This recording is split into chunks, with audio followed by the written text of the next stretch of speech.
Hello, everybody. Welcome to another Prog Report podcast, a special episode here. We have our good friend Mike Portnoy back to the show. How you doing, Mike? Good. Thanks for having me. Yeah, Mike is coming off. If you've been following socials, recovering from COVID. He got hit with the vid. Yeah, I dodged it for 2 years, but they finally found me. Just in time before a whole bunch of stuff is coming your way. So as we're recording this, we are pre-Transatlantic Tour, pre-Morse Fest, pre-Cruise to the Edge. So a lot coming down, and we'll talk about some of that stuff. Also joining, Geoff Bailey. Hi, everybody. And Prog Nick from South Africa. How you doing, guys? Good evening, everybody. It's nighttime over here. Yeah. So, lots to cover, Mike. Before we get started, which our topic is albums that are turning 50 in 2022. Of course, albums that came out in 1972, which is sort of peak prog right there, 72, 73, those kind of years. I mean, just album after album that are iconic and legendary from a number of bands. So we each pick three we're going to talk about and, just highlight some of these amazing records that we all still listen to and have, paved the way for everything else that came after. It's pretty cool to look back on some of these records and think about they're 50 years old, which is crazy, But let's talk a little bit about what's going on in your world. So you got Transatlantic, the North America tour first, and then I guess that follows up with Morse Fest, where Transatlantic is playing, which is very cool, and then Cruise to the Edge. So how are you preparing? Talk about all that. I've been preparing by sitting in my basement quarantining for about a week. That's a good way to learn the music, right? Yeah. No, we're looking forward to it. I mean, it's been a long time coming, waiting for this Transatlantic tour. We didn't even know if we would tour off the Absolute Universe, being we started it before COVID, 2019 BC, as I like to call it, before COVID. Right. And, and then obviously we made it through the 2020, finally came out in 2021, but, there was no guarantee that we would ever get to play shows for this. So I'm glad that here we are finally 2022, able to do it. And it's not obviously as extensive as anybody would like. I know we would like it. We wish it were more extensive. I know the fans wished it would be more extensive, but it is what it is. We were able to align our schedules. Pete's got stuff with Marillion, Roie's got stuff with Flower Kings, Neil and I have stuff with Nmb. So these were the only dates we could kind of fit together and make happen. So it'll be short, but definitely sweet. We'll be doing the whole Absolute Universe. Obviously, we're going to do the ultimate version, the one that's on the Blu-ray, which is a combination of both, versions, Breath of Life and Forevermore. Yep. And it'll be an evening with 2 sets and an intermission. So it'll be a very long evening with. And Absolute Universe will be 1 set. And then the rest of the show will be all the rest of the stuff, from the catalog and all the previous 20 plus years. And and so we got like 7 shows in North America, Philly, New Jersey, Quebec, Montreal, Chicago, LA, San Francisco. Then we go to Morse Fest. We do 2 nights at Morse Fest, doing the Absolute Universe 1 night, the entire Whirlwind another night, and then all miscellaneous stuff mixed in for both nights as well. And all the bells and whistles with the strings and the choir and all the usual Morse Fest stuff. And then we cap it off at Cruise to the Edge. That's very cool. More is never enough. Yeah, exactly. That's plenty of Transatlantic. You're covering a lot and making it available to a lot of people. So that's very cool. Yeah. We're looking forward to it. It's been 8 years since we've last toured, and 2014. Yeah. And who knows if and when it'll happen again. I mean, maybe it will, maybe it won't. But there's no guarantees in this world, as we've been learning more and more as the years go on. So we're just trying to seize the day and get to play together again while we can. Yeah. Carpe diem. Yeah, absolutely. How was the Nmb tour? How'd that go off for you guys? Learning how to deal with all the protocols, and you guys still did meet and greets and stuff. So how was that? First of all, it was great to be playing and touring again. It was my first tour for 2 years. I guess it was all of our first tour for 2 years. So just to be on stage and playing for people again was really, amazing and satisfying. Excuse me. But yeah, it went great. You know, it was smaller shows. You know, I think everybody's still a little gun shy, at least here in the States. So, you know, it's been weird getting back out and getting people to feel comfortable coming back out. But for the people that did, it was absolutely a magical show. You know, just such a great band, and the music, you know, getting to play all the Innocence and Danger stuff was great. So yeah, so fingers crossed Europe happens, because we're supposed to be doing Europe with both NMB in May and June and with Transatlantic in July. So that's next on the horizon for both Neil and I, 2 European tours with both bands. Fingers crossed everything goes without a hitch. You know, I'm not sure how the protocols are going to be by then, but hopefully it'll still happen. That's cool. Are those back to back? Do you stay in Europe? No. No. Yeah. May and July. Yeah, NMB is May and June. Then we come home for a few weeks and then go back for Transatlantic towards the end of July. And I actually have something that's going to take place in the middle that hasn't been announced yet as well, with somebody entirely different. So yeah, looking to make up for lost time on the road. You know, it's been a long time sitting home. And then for me, I also have Sons of Apollo in South America in August. And then I have Metal Allegiance at Rock in Rio in September. So if all goes without a hitch, I should be spending most of this year back on the road, which is where I belong. I can't sit in this basement any longer. It was nice for a few weeks, maybe even a few months, but not a few years, you know? Yeah. That's it's funny looking back at all the, you know, the stuff that social media flashes up, you know, and you know how we thought it was going to be a couple of weeks. On my word, you know. Yeah. Incredible. Yeah, well, the world is not right without you touring in it, Mike. So things are slowly getting back to normal. Yeah, I can't wait. Yeah. Cool. So you guys want to get started on the thing? Unless Geoff or Nick, if you guys had any other questions, I should have opened the floor a little bit. Well, just you heard it here first that there's another project, but we're not going to press you on that, Mike. We're going to get a million questions about it, right? Well. It's not a project. It's well, I can't even say anything, but it's not at all Prog. So yeah, I don't even know if it'll appeal to anybody that follows the Prog Report. Just something interesting and new and different for me that I was asked to do. So we'll see. Nice. Cool. Right, that's great. That's very cool. Exciting. Album of standards.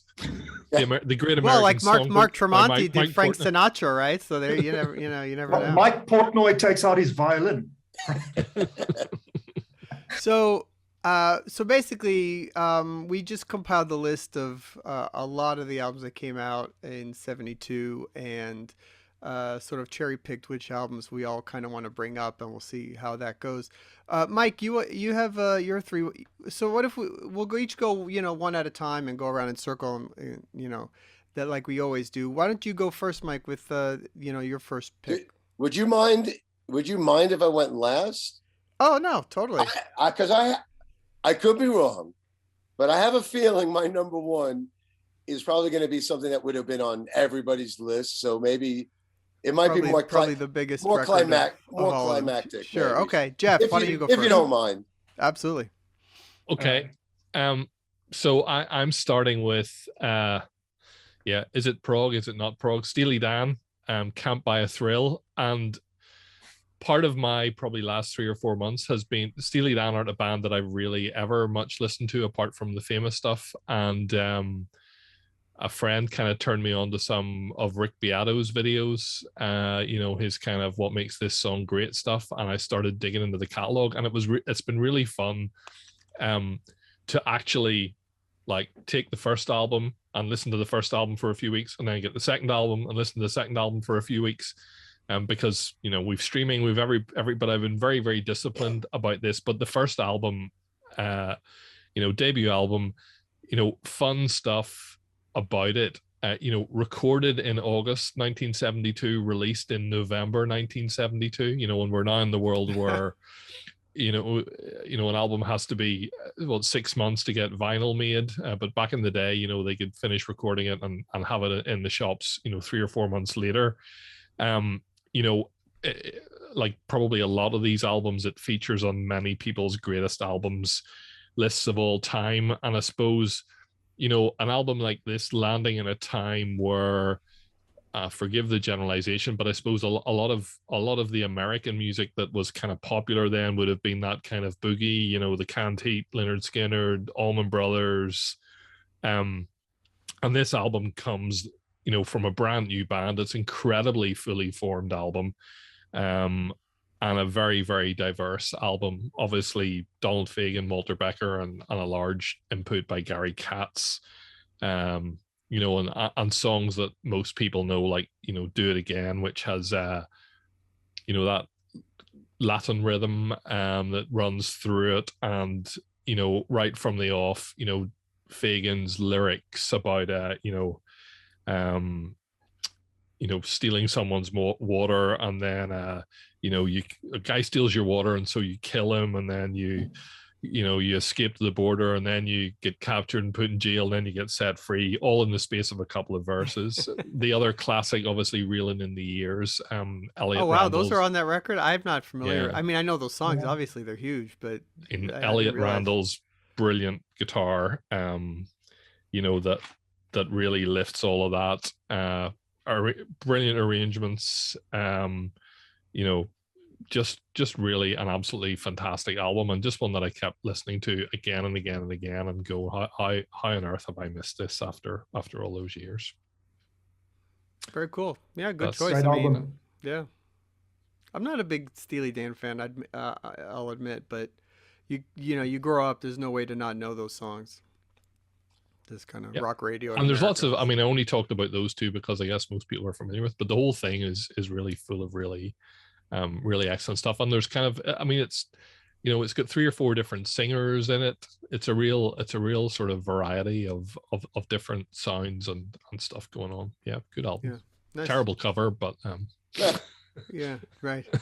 Okay, Nick, what's yours? Okay, well, guys, 1972 was such a bumper year. I mean, oh wow, look at you. How many could I pull out? Of course, I've got them all on vinyl. I was just a whippersnapper. I was 14 years old in 1972. But man, did that year change my life forever. Everybody was kind of into the Beatles. I wasn't so much. I was kind of into the Monkees, and then gradually got into the Beatles. Yeah, but then all of a sudden one day, and I don't want to blow anybody else's moment here, so I'm not going to mention album names, but somebody brought the premier metal band's album of that year, and that just changed my life forever.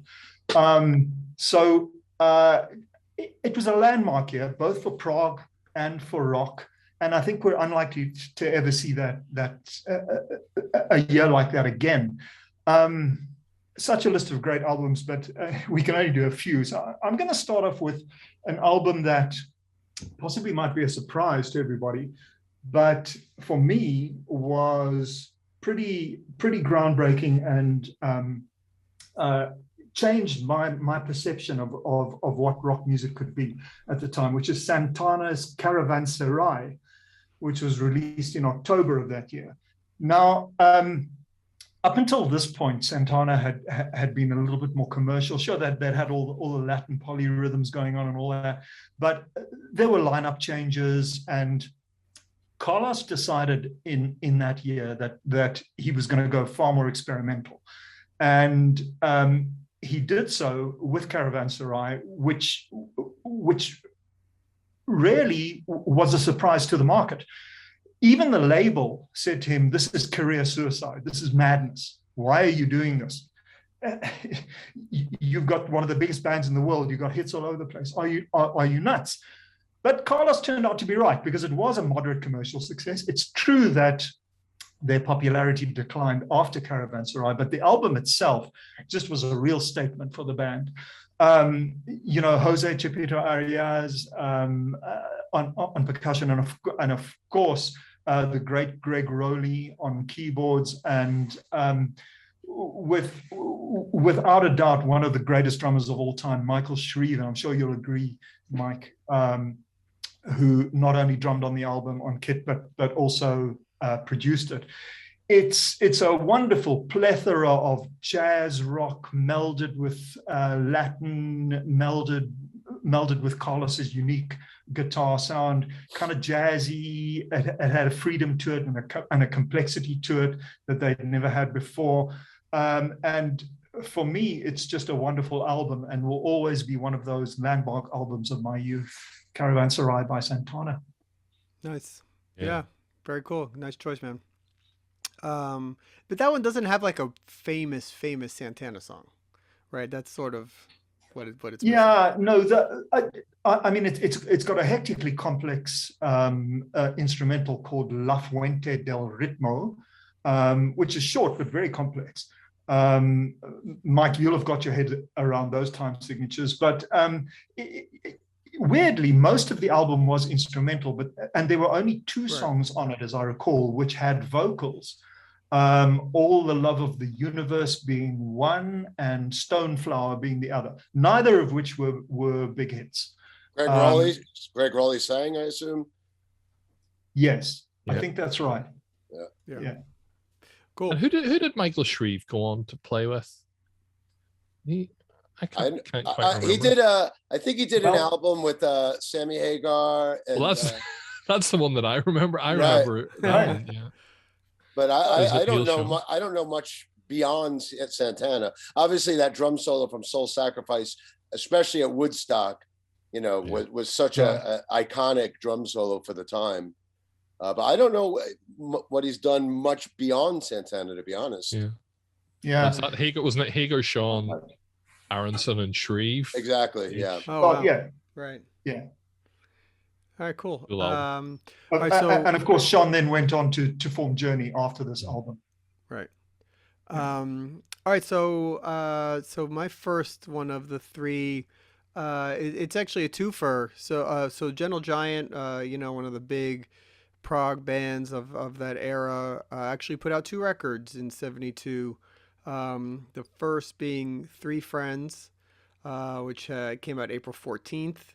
And it features songs like Peel the Paint, School Days, and some other ones that a lot of people know.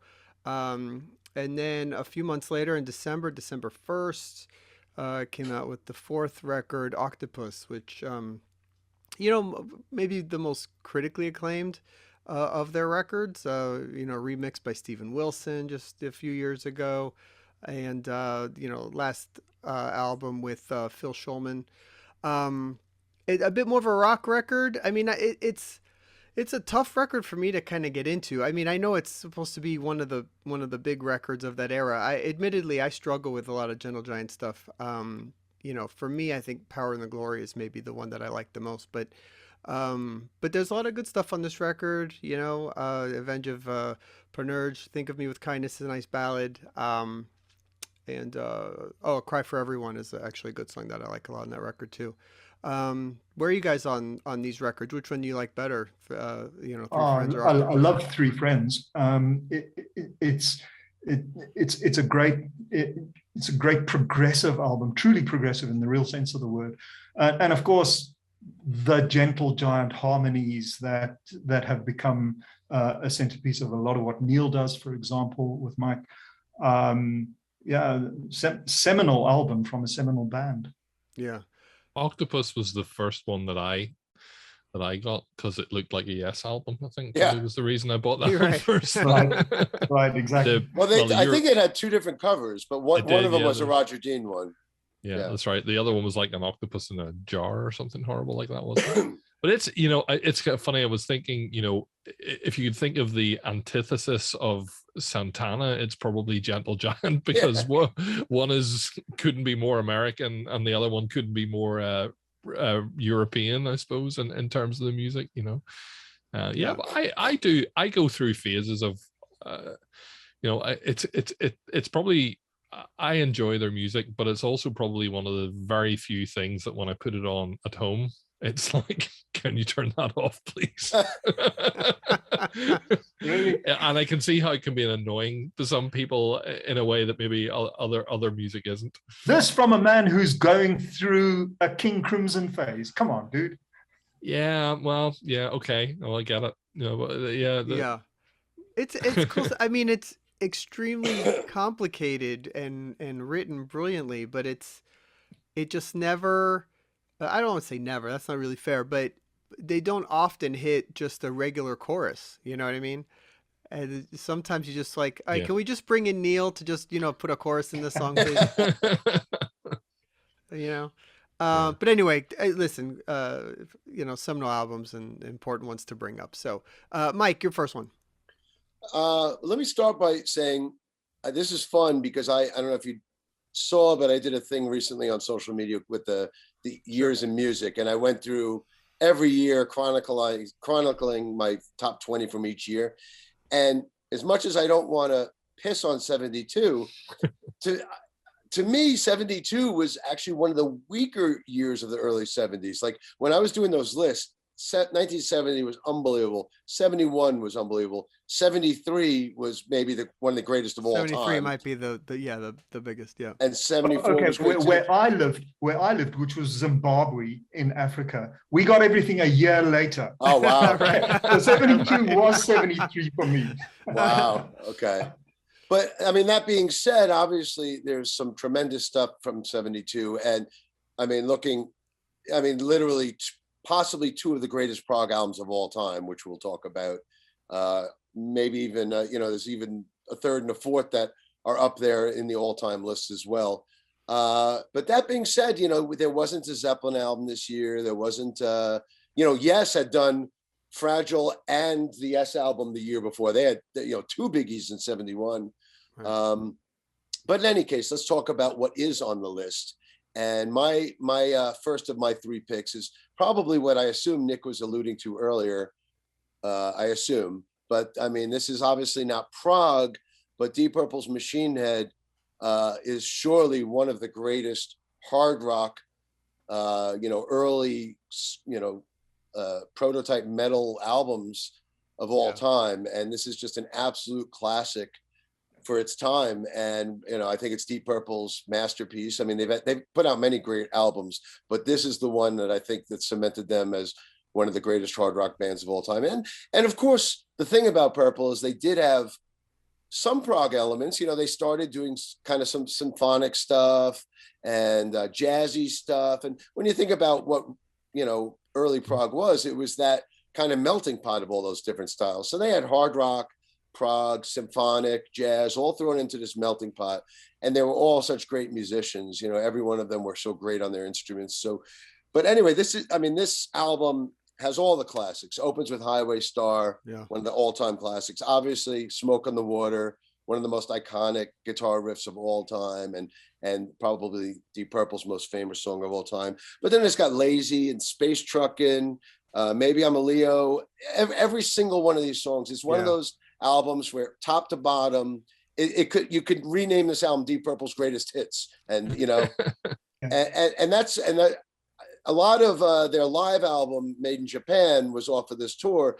So actually, like when I picked a Purple album for Dream Theater to cover in its entirety, I picked Made in Japan because I really liked all of the improv and the jamming and stuff that they did on that live version. There you go.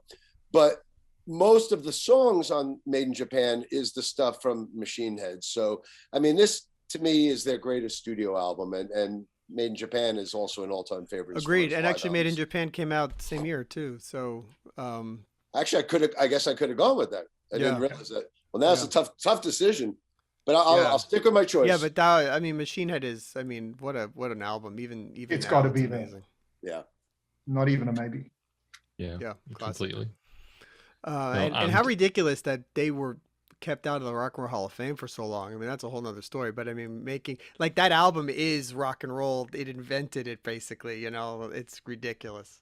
And actually, I didn't even mention it, but the story of the making of this record is so incredibly cool. I mean, the song "Smoke on the Water" is about the making of this record, where they booked the Rolling Stone mobile truck to record an album in Montreux, Switzerland, and they were supposed to be recording it at the venue that burned down at a Frank Zappa concert. Frank Zappa and the Mothers were playing at I guess the casino there, and somebody shot a flare gun and burned the place to the ground. And so it's immortalized in the song "Smoke in the Water," but then it's this also the story of the making of this record, where they actually had to rebook a different place. They booked the Grand Hotel and moved into this vacated hotel and recorded it there, which was it's a really incredible story of the making of the record as well. Yeah, there's a brilliant classic albums episode, where they talk about it, and there's lots of photographs, and they say, we talk about, was it, a few red lights, a few old beds, they, for sound baffling, they just grab mattresses, and literally like prop them up around the walls to do it, because it was just this big empty building. Amazing story. And it sounds great. I mean, the sound of this record is like every instrument is so present and so punchy. And I think Roger Glover had a big part in that. He always had a big part in their recording and their mixing and stuff. But yeah, it's a great sounding record. And of course, special shout out to Ian Pace. What a drummer. One of the best. Yeah. Yep. Cool. Geoff, your second one. My second one, we talk about, Mike talked about albums that, the sort of the 3 or 4 most renowned in the world of prog. And I think this one's probably one of those. Jethro Tull, Thick as a Brick. And very much, there it is. Yep. The cover, the newspaper, and I suppose thinking about it, there's another one. They're everywhere. Mine's over here. This one's got the newspaper. Am I the only one that I don't have it on vinyl? Yeah. Yeah, I have got it. The newspaper. I have it as well. Yeah. Oh, that's super cool. Nice. I mean, I read this thing cover to cover as a kid. Yeah. Yeah. I think what can you say about it? But I suppose, we'll probably talk about some bands later where Ian Anderson was reacting against some of the pretentiousness within the music, and again, he's probably another kind of antithesis of Santana in terms of his kind of folky, I suppose, very British influences, not just musically, but also in the humor. Kind of very Monty Python and the newspaper and all of those funny stories that are in there.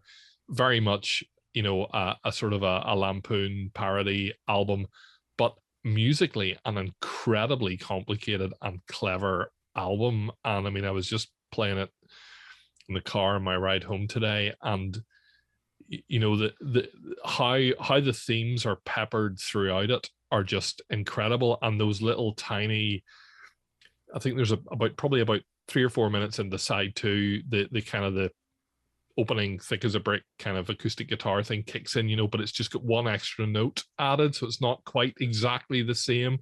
And all those little twists that when you've listened to it for a long number of years, you still kind of hear little musical bits that you hadn't noticed before, really absorbing. And if you listen to Tull's been another band that I've sort of worked through in the last couple of years, and some of the earlier stuff that I wasn't so familiar with. And like, they were just making enormous leaps from album to album. Musically, what they're doing, even Aqualung's a phenomenal album, but musically, the whole band had just completely upped their game to a new level. And of course, the other famous thing about it being, sidelong, compositions, arguably one song, and again, looking at the timeline of that, it was before Close to the Edge, it was before Supper's Ready.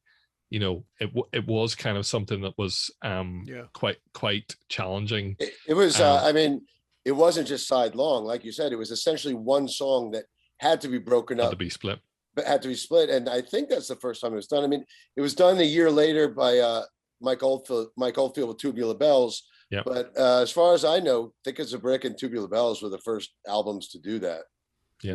Essentially one song. What an opening to it. Really don't mind if you sit this one out. Your words, but so memorable forever. Shout. Yeah. But everybody did listen, right? And it was so ironic. Got to say something about Barrymore Barlow's playing on that album as well. So good. He took it to another level. Absolutely. And every all the playing on it is just is fantastic. And obviously, a band that probably, I think that's probably a peak for them you know, they did lots of different stuff afterwards, and it was good, but that kind of just was very much the ascendancy of Tull. So yeah, brilliant.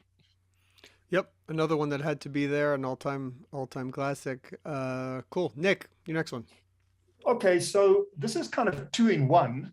One of my favorite bands out of Italy, Premiata Forneria Marconi, or PFM as they are known. Now, the reason why I'm holding up two covers here, one vinyl and one CD, is because this was essentially one project. Now, we can honor PFM's mother tongue and go with the Italian version, which is Per un amico. But it really would make very little difference because the English version is called Photos of Ghosts, and largely Photos of Ghosts has English lyric versions of largely the same songs as Per un amico, with the exception, of course, of Celebration, which was their biggest hit. Now, as most proggers know, PFM were discovered and signed by Greg Lake to ELP's Manticore label. And Per un amico is regarded as a classic of Italian prog, and deservedly so. Photos of Ghosts, similarly. I think that for those who like melodic prog, these are pretty much essential albums to listen to.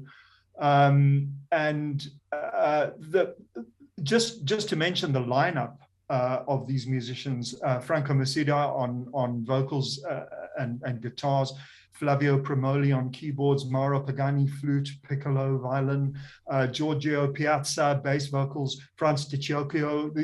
These guys were largely classically trained musicians, and many of them still playing today, even though they're well advanced into their years. But PFM still going. In my opinion, they hold a place in the pantheon of prog gods. And those two albums from 1972 really set them on their path. Yeah, and they still put out records and do release two versions. The last couple have been English and Italian. It's pretty interesting. They killed it on Cruise to the Edge. It's pretty interesting that for an Italian band to have made an impact in '72, because it seemed like when I was putting all these lists together every year, it was pretty much always like American bands or English bands. You know, everybody was kind of very rarely you'd hear something coming out of Italy or Germany or Sweden. Obviously now it's the norm. You know, you get bands from all over the world that can become popular. But back in '72, for a Prague audience, for them to find a Prague audience coming out of Italy, that was a pretty big achievement. Yeah. I mean, everybody, if you look at all the Prague albums, 71, 72, 73, 74, they're all English bands. Pretty much every one of them was from England. Yeah, heavily dominated. Even this list is going to be mostly British. Yeah. All right, so I'll jump to my second one. I mean, I think this is another one that ranks up there with some of the big records. Emerson, Lake and Palmer Trilogy, which came out in the summer of '72, July 6th.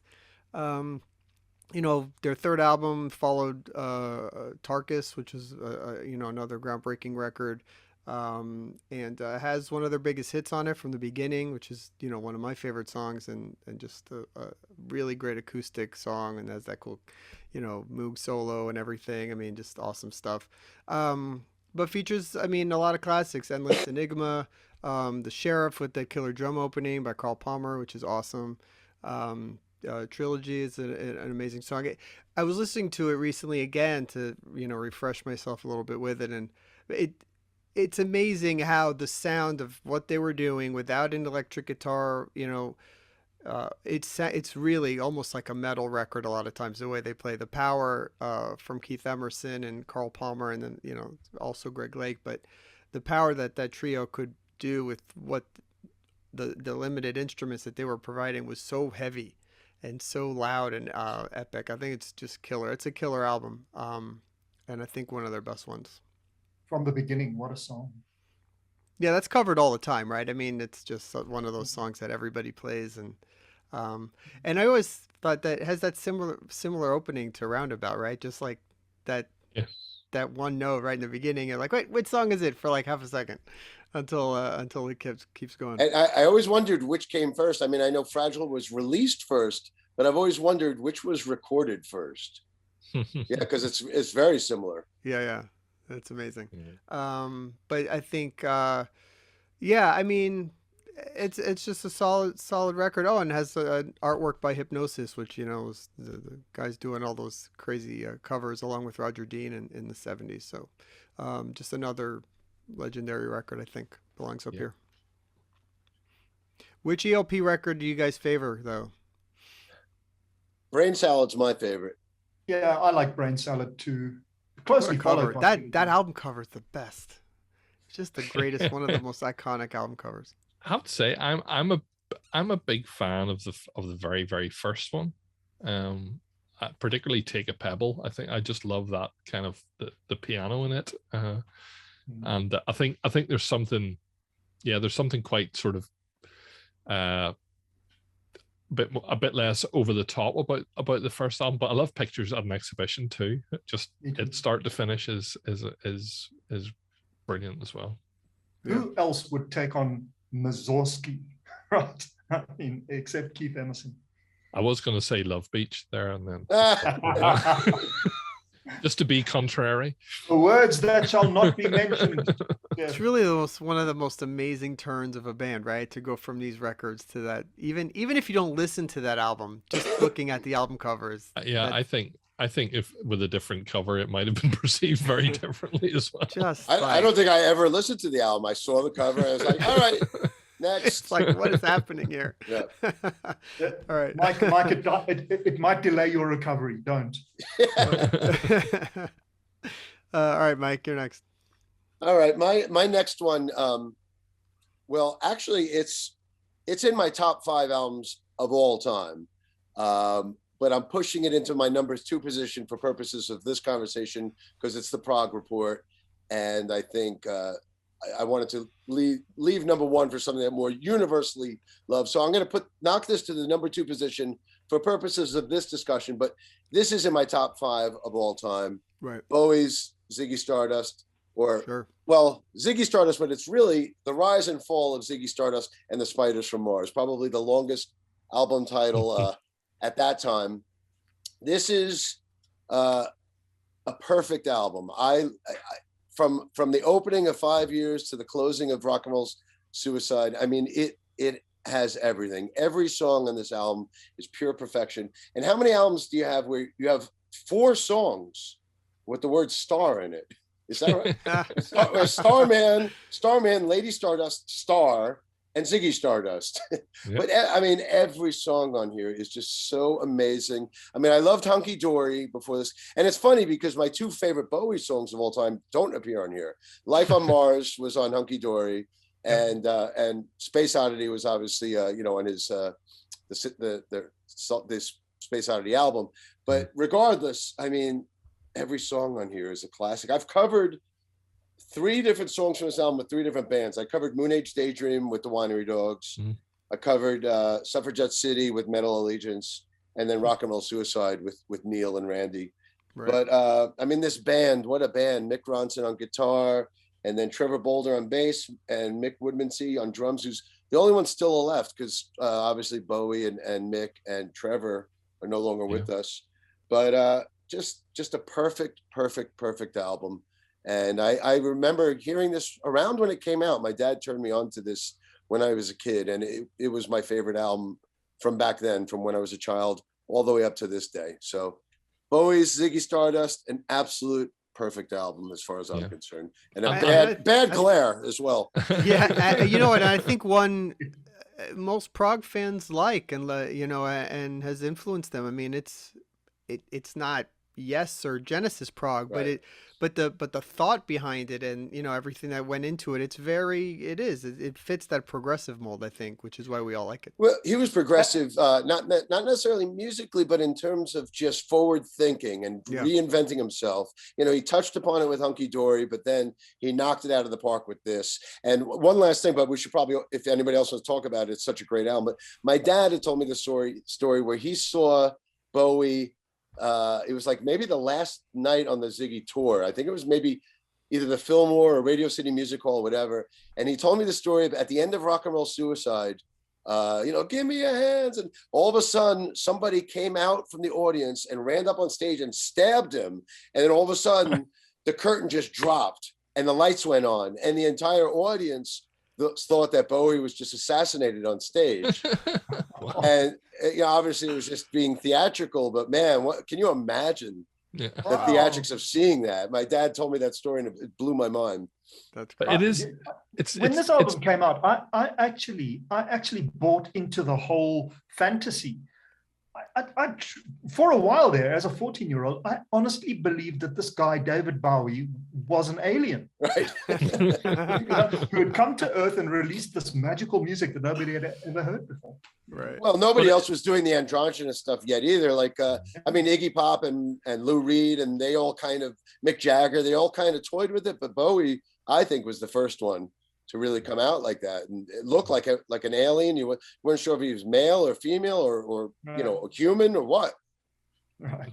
I mean, it's practically a concept album as well, without the start right through to you talked about the Rock and Roll Suicide, ending what a brilliant album, ending on all the kind of the star theme through it. But just I love the whole story behind it. How most of the time Bowie wrote the songs on. They talk about this 12-string guitar that had kind of 5 strings broken on it, and he kind of sort of bashed it out, or very played it very rudimentary on a piano, and then Rick Wakeman or Mike Garson or Ronson took it and turned it into the stuff. The very, very pure songwriting combined with the whole vision and visuals and the cover and everything like that. It just there really was nobody like him at the time that brought that whole sort of multimedia approach to music that now we just take it as the norm, and then he did it all again differently in 3 years, and 3 years later did it all differently, and sadly missed. Who else would have produced a final album like Bowie did, which was in many respects autobiographical, just an astoundingly original talent. Yep. All right, last round. Geoff, you kick us off. Okay, my last choice, Pink Floyd, Obscured by Clouds. Wow. An album that I really, really like, and I'm going to tell you why. I mean, obviously Pink Floyd have there's nearly sort of 2 stratas of their catalog. There's the kind of the main albums, and then there's this, virtually every other album for a while was a soundtrack of some sort.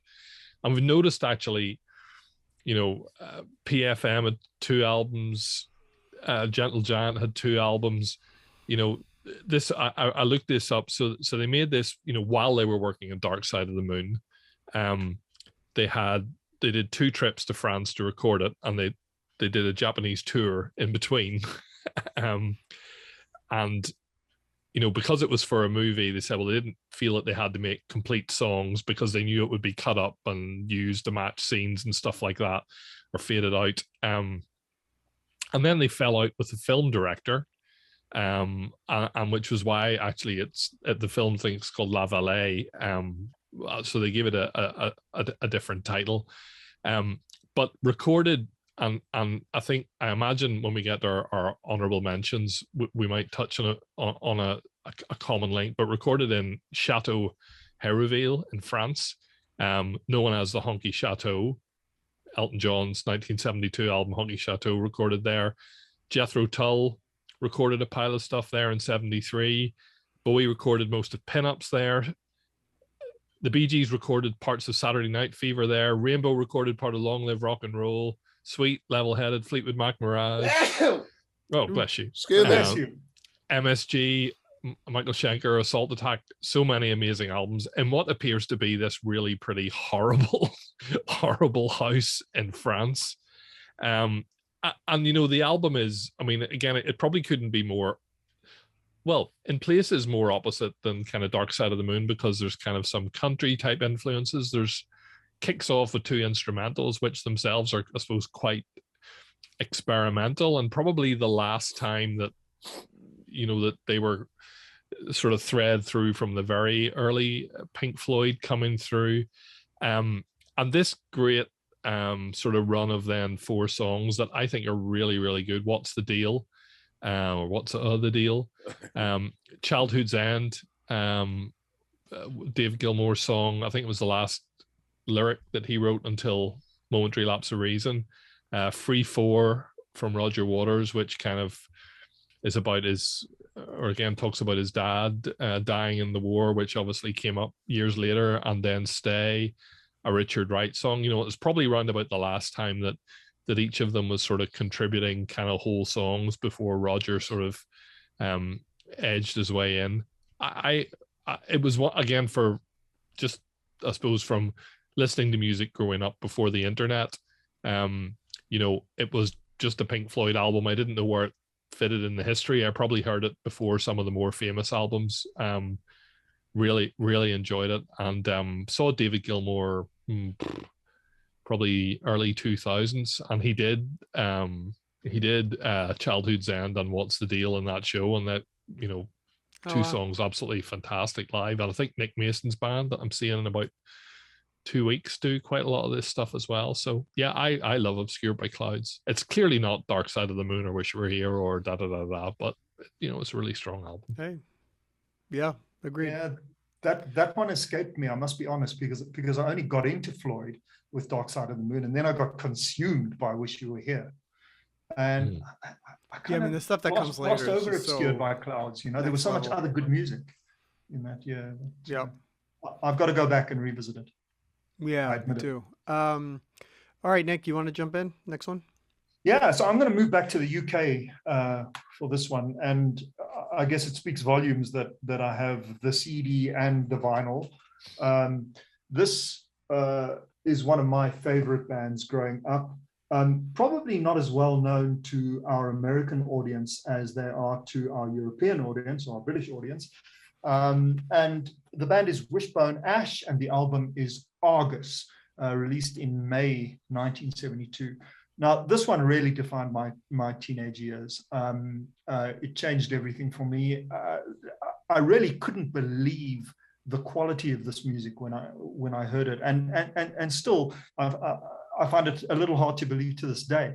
They, as far as I know, together with Thin Lizzy, invented the twin guitar harmony lead solo sound that was so predominant in their overall sound, and still is to this day. People like Steve Harris from Iron Maiden cite them as one of his influences, and rightly so. Fabulous bass player in Martin Turner, a great lead guitarist in Andy Powell, Ted Turner on second guitar, no relation to Martin Turner, and one of my favorite drummers, unsung, but really an extremely tasteful drummer, Steve Upton. And this album, just from beginning to end, is ceaselessly excellent. It does not stop impressing from the opening note all the way through to the final big ending of the album. Loose concept, I suppose. I mean, you can see it's got a kind of a proggy feel to Darth Vader, and music reflects that. They invented Darth Vader before George Lucas did. There you go. Yeah, exactly. Right. And I just think that this is one of the finest albums of all time, and I really encourage our American audience to give this band a listen. Wishbone Ash, and the album is Argus. You won't be disappointed. I'm gonna get a chance to see them on Cruise to the Edge, which there you go. I've never seen them live or before, so it'll be kind of them. So this is now an admission that they are in fact not prog adjacent, but at least partially prog, and this is their proggiest album, folks. Yeah, that's definitely one that I need to be a bit more familiar with. I got to study up on them a little bit to prep for the cruise. That's my favorite album. Sorry to interrupt you, Mike. If you want to study up on them, this is a good book to read. I don't know if you can see that, Roy. Okay. There's also an autobiography by Martin Turner. Now, there was an acrimonious split. I got to tell you, there was a split. There's Martin Turner's Wishbone Ash, and there is Andy Powell's Wishbone Ash, who are called Wishbone Ash, who both tour, but they all play songs from this album. Do we know which one is on Cruise to the Edge? Do you know? Yes, I don't know, actually. It's Wishbone Ash, who are Andy Powell's version. It's not Martin Turner's Wishbone Ash. Yeah. Cool. Wonderful. What other band does that? Sweet, right? They have the 2 touring bands. Yeah. Wouldn't be a good prog band without a split and a few member changes. Let's face it. Without a bit of controversy, right? Yeah. Cool. All right. So my last one, I think, is after I think Mike was referring to one of the bigger ones on.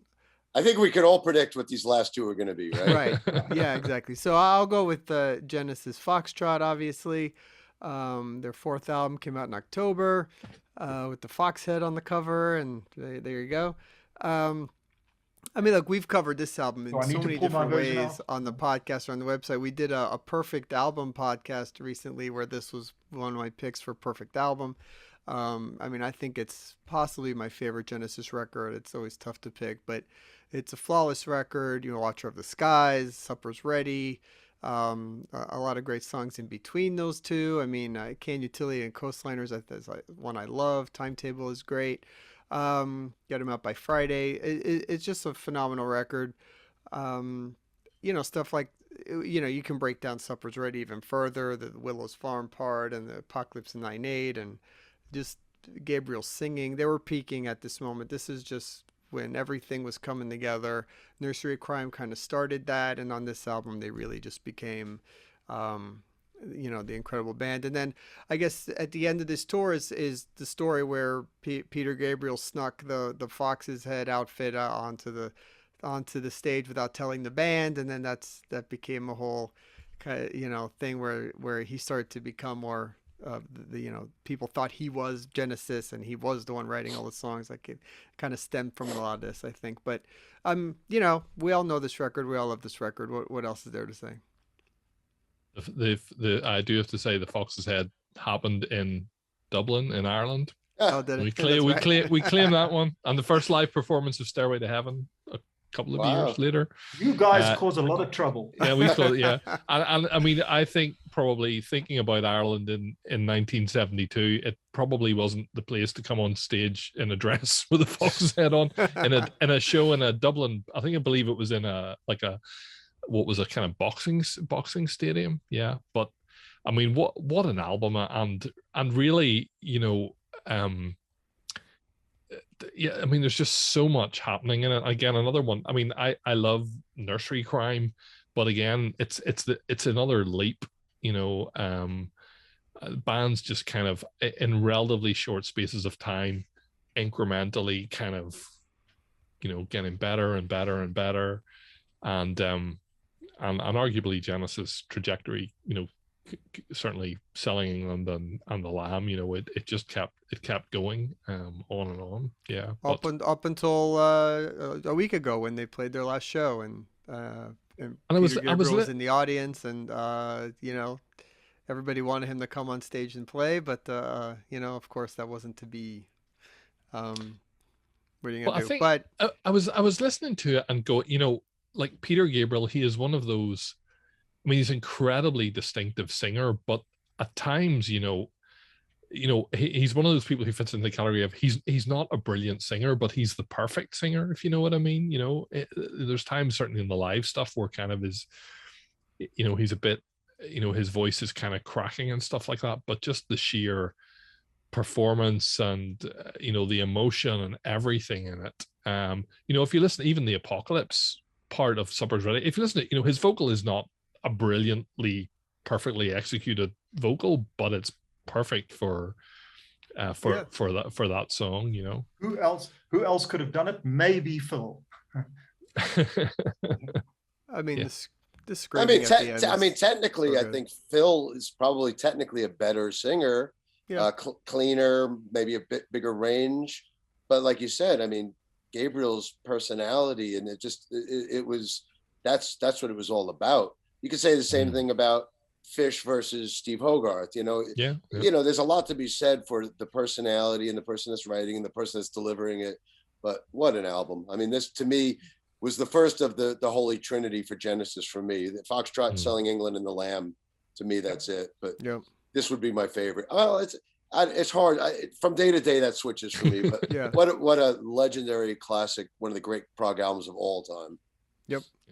Leading us up to yours. Well, I mean, this is why I asked to switch positions, because we couldn't have had this album and then followed it with three more. I mean, everybody knows what's coming. This is it. This is the quintessential, maybe the greatest prog album of all time. Surely one of my favorite prog albums of all time. It is everything that prog is all about. It's a perfect album. And I have my Holy Trinity with them. And this is the way Genesis Foxtrot was the first of their Holy Trinity. For me, this is the third in the Holy Trinity. For me, it's Yes Album, Fragile, and this. Yeah. And I mean, three songs. Starts with the sidelong, Close to the Edge, which is up there as one of the greatest prog pieces ever written, along with Supper's Ready from Foxtrot. But then side two, And You and I, and Siberian Cat True. I mean, it's all three songs are perfection. And this is that lineup, which only made two albums back then. Once Rick Wakeman joined the band, they only made two albums with, Anderson, Squire, Howe, Wakeman, and Bruford. After Bruford left after this album, so there was only two albums with that lineup. But this is it. I mean, to me, it's the greatest prog album of all time. If there's anything that needs to represent this genre, that's the album for me. Yeah, it covers it all in three songs. I would just like to say one thing, Mike, and this is a personal thank you to you.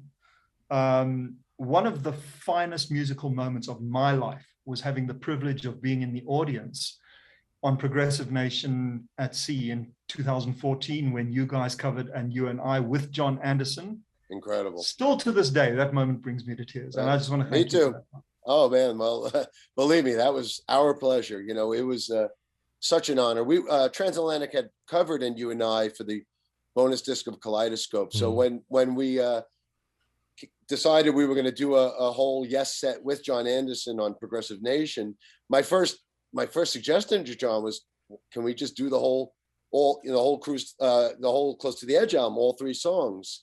We knew we were going to do And You and I. It's like, let's just do the other two as well. And he didn't want to. He wanted to play it safe and do the easier songs. Oh, we'll do. Well, that was already that's playing it safe. Wow. Well, he said, no, let's just do Starship Trooper and Long Distance Runaround, the ones that everybody knows. And then, I've told this story before. Right. About, a month later, I get a phone call from him.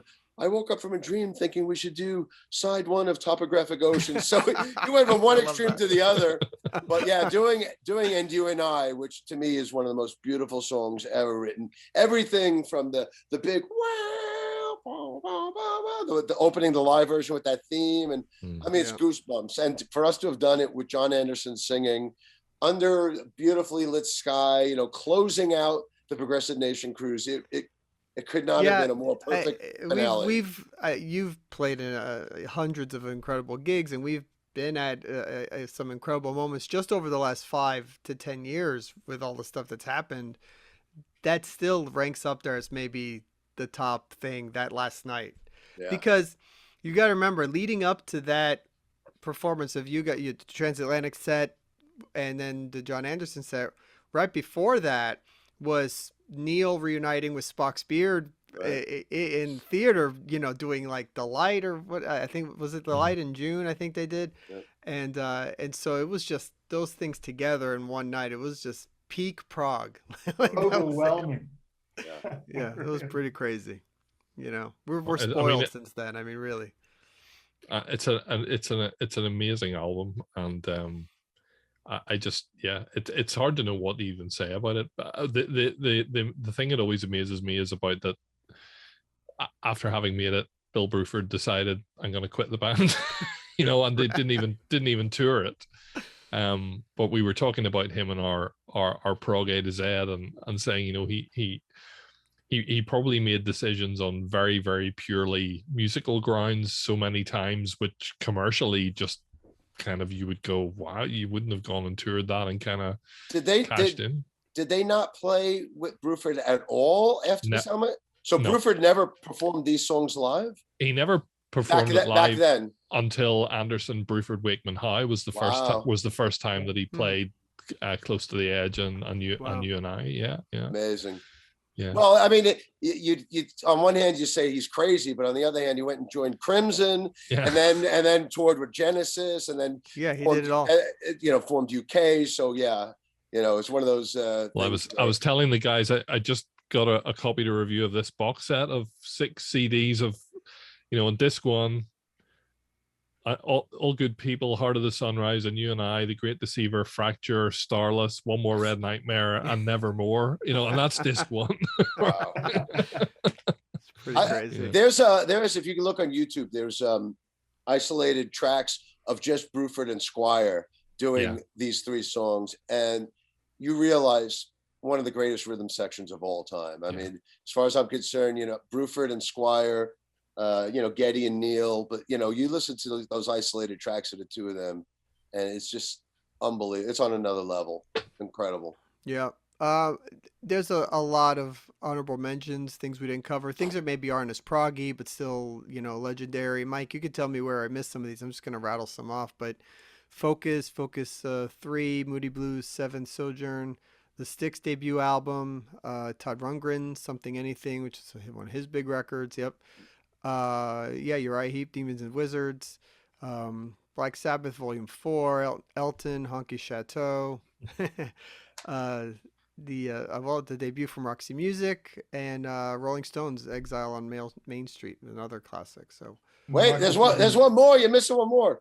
What was the other one? Oh my God! Come on, man. We can't forget that one. Come on, because this now has worked its way into the Prog circles because of our cover of because of you. Yeah, that's right. Brilliant. Oh wait, and ELO. You'll know this ELO, one, Mike. ELO debut album was 72. I can't see it, Nick. Pathfinder. That's a Pathfinder by Beggar's Opera. I'm not familiar, to be honest. No. Yeah. They did a version of MacArthur Park. Oh wow! Did they? Which I think I thought only Donna Summer and the Neil Morse Band ever did that. No. And then of course, Yellow album was 71. And then of course, probably the best album of all in 1972 was by Monty Python.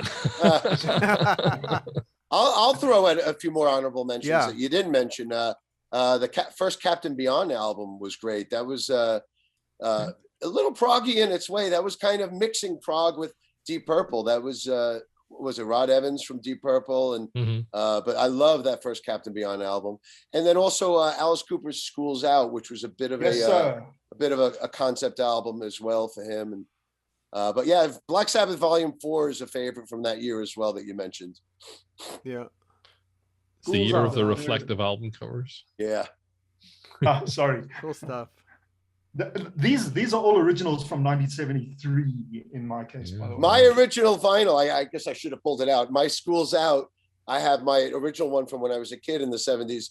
I drew on it, like, because it's the cover is a school desk where with all different graffiti on it, and mine has like my initials and everything on it. So I defaced mine with like as if it was a school desk.